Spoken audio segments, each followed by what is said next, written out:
brother's daughter, and I'm a favorite niece. So, and it's interesting to hear everybody speaking about her and her devotion to the arts and to everything she's done here in Eugene, because she's actually talked about that, but I wasn't sure how true it was until today.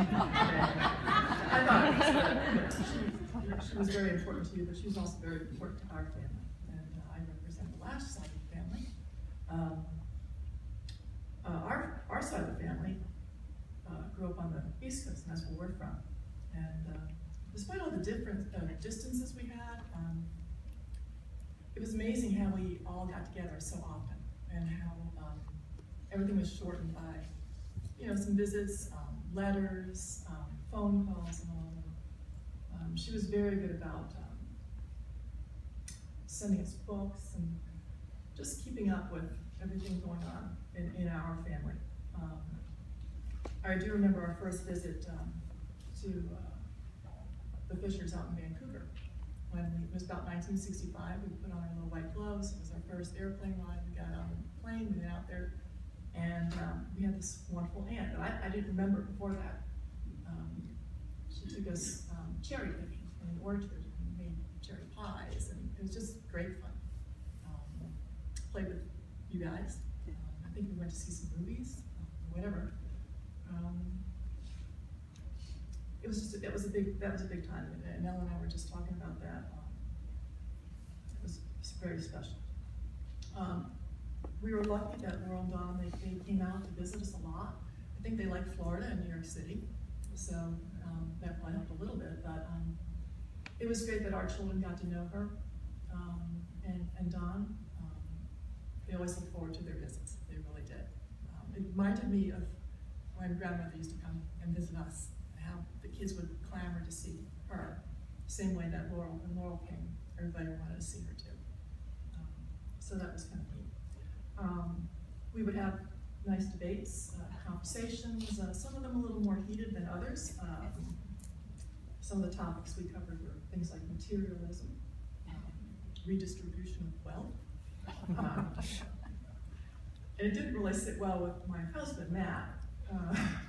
And he and Laurel would get into these very heated discussions.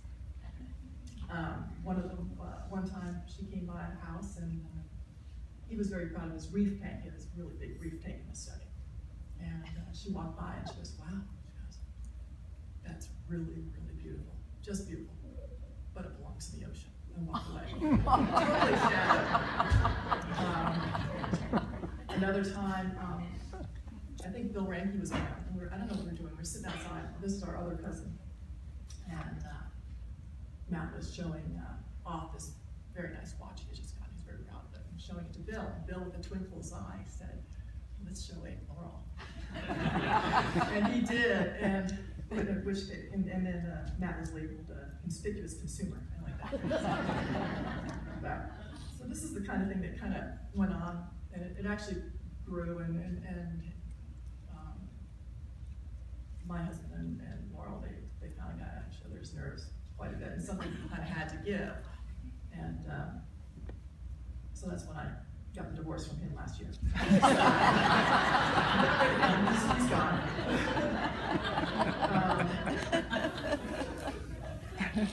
And I want to talk about my dad and why.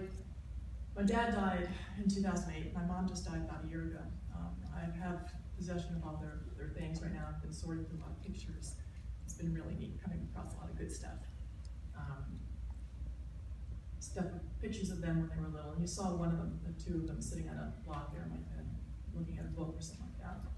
And they were 2 years apart, but they were very, very close. Their older sister was probably out of the house a lot. She was about 7 years older. So Laurel and Bill were very, very close. And they lost their father when they were young. And grandmother, I guess, struggled a little bit, but she made a good home. They learned to, I guess, Laurel picked up opera at a very early age. My father, much younger, but he said, sure, opera, great. And he was always a big fan of opera. And it's nice to know my son, Michael, I can tell you this, Michael's very big into opera now. fortunately he lives in New York City, so he's got one of the best places to go and see this stuff, and so he carries on the opera legacy in the family.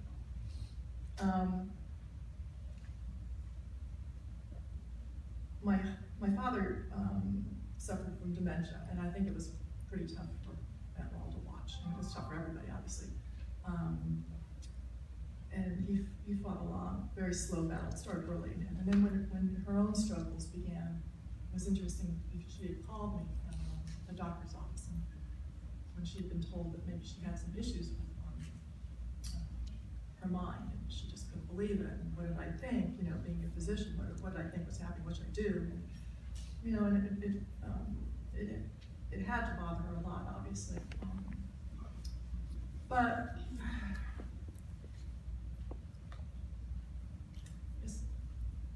her decline was fairly quick compared to what my dad went through.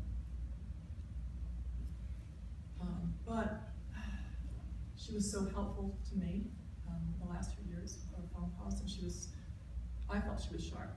She always knew what to ask about what was going on in my life. She asked pertinent questions. She was just there. I mean, it was surprising. It just, even in the last, I guess I saw her in June.